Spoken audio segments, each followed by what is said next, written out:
नमस्कार, मैं यशपाल हंस करनाल से आज की वार्ता के साथ लिए हुए कुछ वास्तु के टिप्स, ज्योतिष की बातें और कुछ कथा की बातें।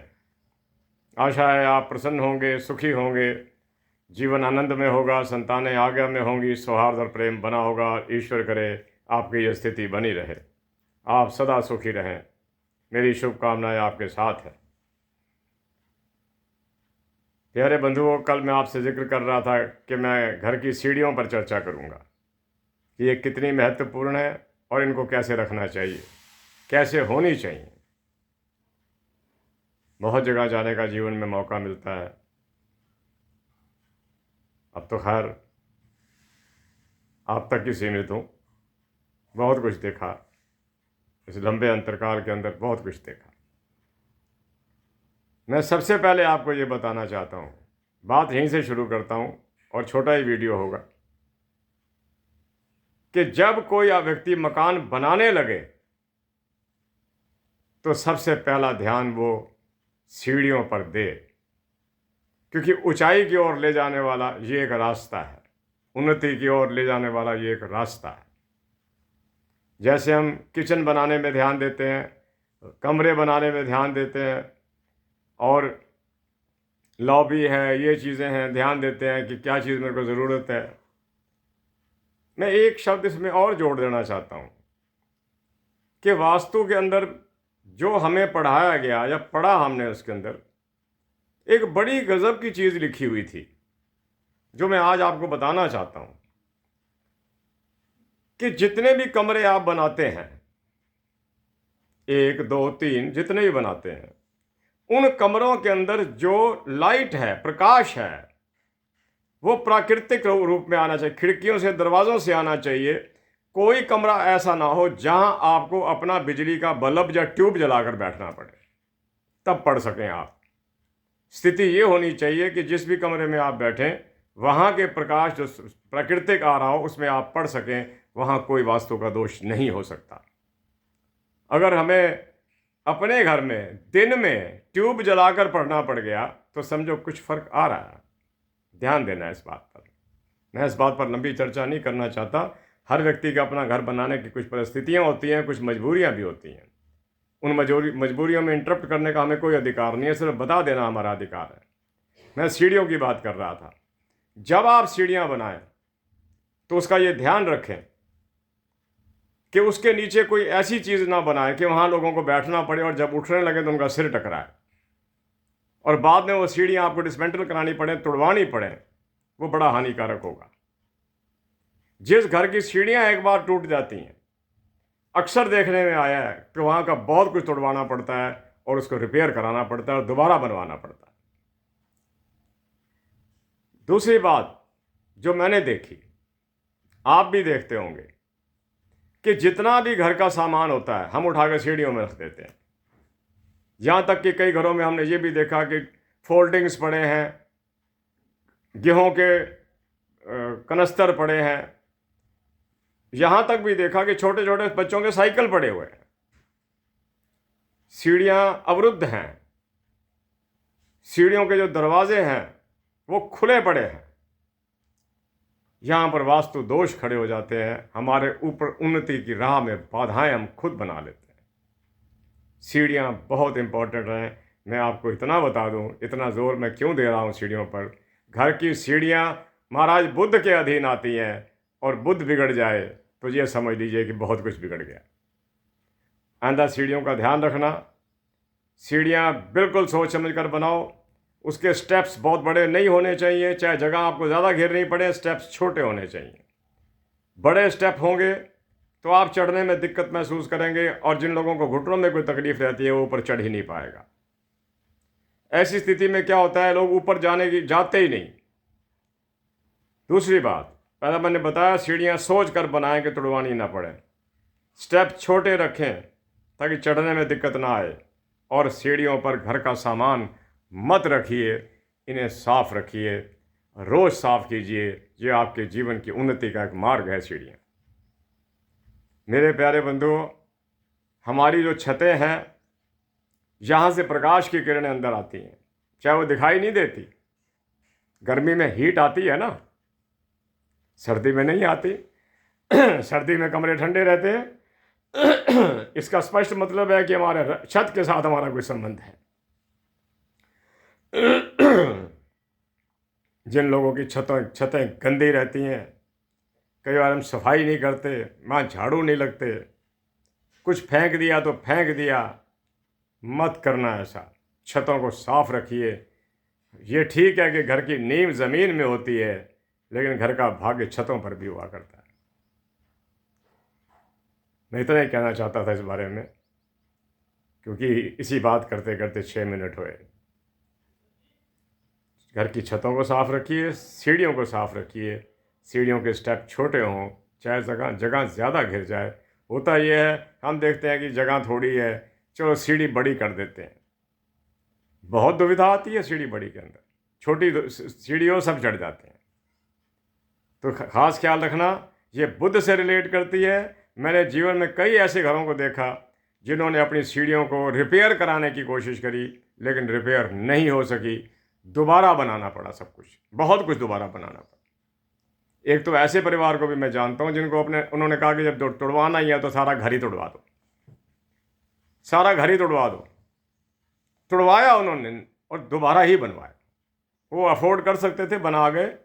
साधारण व्यक्ति होता तो शायद उसी को तोड़ता फोड़ता रहता, करता रहता। तो मैं आपको ये बताना चाहता था कि stairs are the most important part of our house. इसको बहुत अच्छी तरह बनाइए। आगे चलता हूँ। जो मैं लिख कर आया था, ये सब वास्तु की बातें नहीं है, ये हमारे दैनिक जीवन की बातें हैं। मेरी कोशिश होती है कि सबसे पहले हम खुद इस पर अमल करें, फिर आपको कहें कि आप अमल करो। मैंने अब स्टेयर्स की बात आपसे कर दी, इसको आप समझ लेना। मेरे पर प्रश्नों की बौछार ना कर दिया करो, क्योंकि जवाब तो मुझे खुद को देने पड़ते हैं। मेरा स्टाफ या मेरा ऑफिस तो जवाब दे नहीं सकता, तो मेरा टाइम लग जाता है। आप यहीं से मेरी बात को समझा करो कि मैं कहना क्या चाहता हूँ।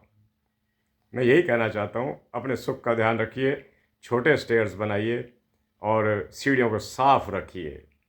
जहाँ घर में झाड़ू लगता है, सीढ़ियों पर भी ज़रूर लगाइए। छतों को भी साफ रखिए। छतों से सूर्य की किरणें आती हैं, हमारा भाग्य आता है वहाँ से। अपने भाग्य को पवित्र रखिए, दूषित मत होने दीजिए। दूसरी बात, द मोस्ट इम्पॉर्टेंट बात, वो ये है कि रात को सोने से पहले अपने घर के जूठे बर्तन साफ करके सोइए। पड़े होते हैं किचन्स के अंदर, लाइन लगी पड़ी, इतना गंदा बैक्टीरिया उससे पैदा होता है। रात को सब लोग सो रहे होते हैं, बैक्टीरिया जाग रहा होता है। बैक्टीरिया जाग रहा होता है, और बैक्टीरिया कहाँ जाएगा? हवा में जाएगा। उसी हवा में हम सांस ले रहे हैं, सो रहे हैं, सांस ले रहे हैं। हाँ, इतना ज़रूर ध्यान रखना, अगर आप रात को बर्तन नहीं धो सकते तो उसको पानी की बाल्टी में डाल दीजिएगा, सुबह धो लेना, पर रात को वो खुली हवा में ना पड़े हो। ये मेरा आज का दूसरा विषय था, जिस पर मैं बहुत ज़ोर दे के कह रहा हूँ। पहला सीढ़ियों का कह रहा हूँ, दूसरा बर्तनों का कह रहा हूँ। जूठे बर्तन मत रखिए।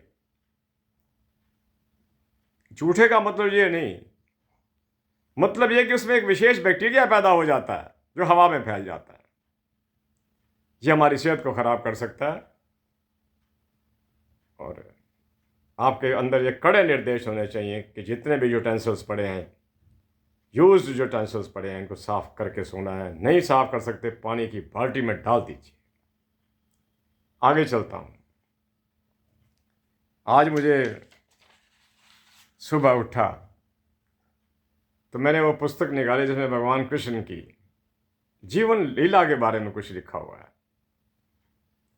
भगवान कृष्ण का जीवन कोई साधारण जीवन नहीं था। भगवान कृष्ण यूँ तो मुस्कुरा रहे हैं, लेकिन जितने कष्ट उन्होंने देखे जीवन के अंदर, वो साधारण व्यक्ति ना तो देख सकता है, ना उसको सह सकता है। ना देख सकता है, ना सह सकता है। अब कृष्ण जी, आप ये देखिए कि यूं ही नहीं भगवान कहा जाता, यूं ही नहीं उनको विष्णु का रूप कहा जाता, कुछ तो था, विशेषता थी।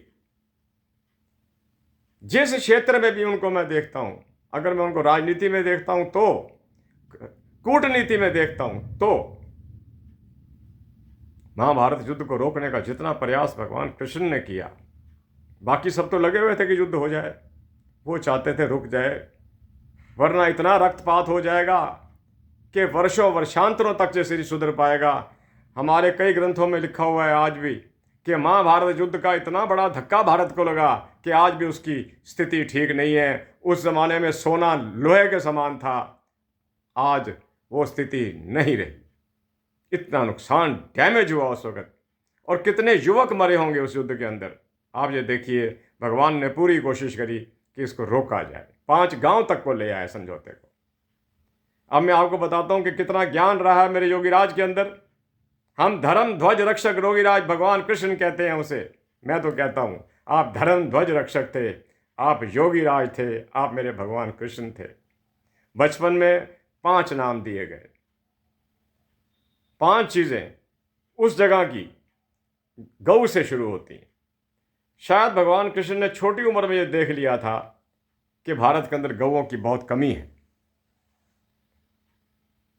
गौओं की वृद्धि के लिए उन्होंने जो काम किए, उस पर बाद में इतिहासकारों ने उन्हें गोपाल नाम दिया। ये मेरे 5 शब्द हैं, इनको सुन लेना, आपको बड़े अच्छे लगेंगे। शायद मैं जिसके साथ में आज का वीडियो भी समाप्त करूंगा, क्योंकि 15 मिनट हो जाएंगे तब तक मेरे को। गोपाल नाम भगवान को दिया, जबकि उनका जन्म का नाम विहारी था। गोपाल, जिस गांव में थे उसका नाम गोकुल। गोपाल गौओं से शुरू होता है, गोकुल गौओं से शुरू होता है। जिन्होंने सहयोग किया वो ग्वाले कहलाए, जिन देवियों ने सहयोग किया वो गोपियां कहलाई, और जिन्होंने जो उन्होंने सबसे बड़ा काम किया उत्कृष्ट, वो था गोवर्धन पहाड़ को उठाना, यानी कि गौओं की वृद्धि करने का जो उन्होंने एक निर्णय लिया था उसे पूरा करना दिखाते हैं छोटी उंगली पर किया। ये छोटी उंगली बुद्ध से रिलेट करती है। बुद्ध का मतलब अपने ज्ञान से उन्होंने उसको पढ़ाया। ये एडिशन टू योर नॉलेज है कि 5 नाम क्यों दिए जाते हैं और इनके अर्थ क्या, अभिप्राय क्या है इसका। कि योगीराज ने उस जमाने में गौओं की इतनी वृद्धि कर दी कि कहा जाता है कि एक एक परिवार के साथ 5-5 गाय जुड़ गई थी। भाई एक घर है तो उसमें 5 गाय हैं, 5 गौओं का दूध, जहां 5 गौओं का दूध होगा वहां स्वस्थ तो स्वयं में आ जाएगा। क्योंकि गौ एक ऐसा जानवर है, ऐसा पशु है जिसे हमने माता का दर्जा दिया। उसके दूध के अंदर एक ऐसा एलिमेंट है जो बाकी और जीवों के एलिमेंट नहीं है, जो बाकी जीवों में होता है। देखो, कोई और पशु है, उसका दूध अपने बच्चे के लिए तो बहुत अच्छा है, क्योंकि उसमें वो पॉइजनस एलिमेंट नहीं है, पर उसके बच्चे के लिए अच्छा है। गऊ के दूध के अंदर कुछ ऐसी चीज नहीं होती, इसलिए वो कोई भी पिए उसी के लिए अमृत है। और योगीराज ने उसी को बढ़ाने की कोशिश की, गोवर्धन पहाड़ को उंगली पर उठाया, यानी कि जो संकल्प लिया उसे पूरा करके दिखाया।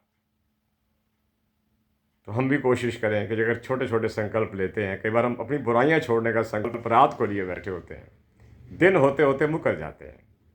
तो हम कोशिश करें कि जो संकल्प हम रात को लें या जब भी लें उसे पूरा करने की कोशिश करें। हमारी उम्र में आकर व्यक्ति को पता लगता है कि अगर मैं रोगी हूं तो उसके पीछे मेरी युवा अवस्था में की हुई जबरदस्त गलतियां। बचिए बचिए, ये वाणी 2 काम करती है, एक बोलने का और एक खाने का। इसे पवित्र रखिएगा। ये जिह्वा है, हड्डी नहीं होती इसमें, लेकिन काम बड़े बड़े कर जाती है। स्वाद के मारे हम ऐसे ऐसे पदार्थ खा जाते हैं जो आगे जाकर पेट का विनाश करते हैं, और पेट से सब बीमारियां शुरू होती हैं। तो आपने कृष्ण जी का सुना कि गोपाल उनका नाम, गोकुल उनका गांव, ग्वाले उनके साथी, गोपियां उनकी साथी, गोवर्धन पार उन्होंने छोटी उंगली पर उठा दिया। 5 चीज़ें गौ से रिलेट करती हैं। ये मेरे योगी आज को जाता है। इसी के साथ मैं आज का वीडियो समाप्त करता हूँ। 15 मिनट हो गए, कल फिर आपसे मिलूंगी। पूरी कोशिश करूंगा कि कोई दिन नागा ना जाए। मैं आपको उपचार बताता रहूं, पुरातन काल की कहानियां बताता रहूं, और उन कहानियों के क्या अभिप्राय रहे। कहानियां नहीं थी, था तो वो यथार्थ। हमने किसी और मूड में लिया उन्हें। हमने उनको अगर जीवन में धारण कर लिया होता तो जीवन बदल गया होता।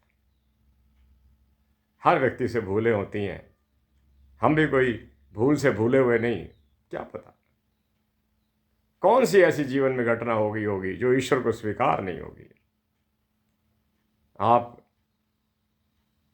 का मैं बहुत धन्यवादी हूँ। आपने मुझे ज़बरदस्त सब्सक्राइब दिए, आपके फ़ोन कॉल्स आते रहते हैं, मुझे बहुत अच्छा लगता है, मेरे लिए ये खुशी की बात है। और आप अपनी शुभकामनाएं मुझे दिया करो, मेरा स्वास्थ्य ठीक रहे और मैं आपके साथ मंत्रणा करता रहूं, बातें करता रहूं, अपने जाने से पूर्व अपना ज्ञान जितना मुझे है बता जाऊं।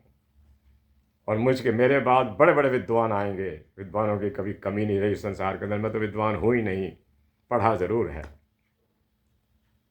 बहुत अच्छे अच्छे लोग आएंगे, बच्चे बहुत पढ़ेंगे, विश्व का कल्याण हो, मेरा हमेशा यही अंतिम संदेश होता है। उसी संदेश को दोहराता हुआ मैं आज के वीडियो को समाप्त करता हूँ। जय जगत, जय भारत, नमस्ते, नमस्कार, शुभकामनाएं।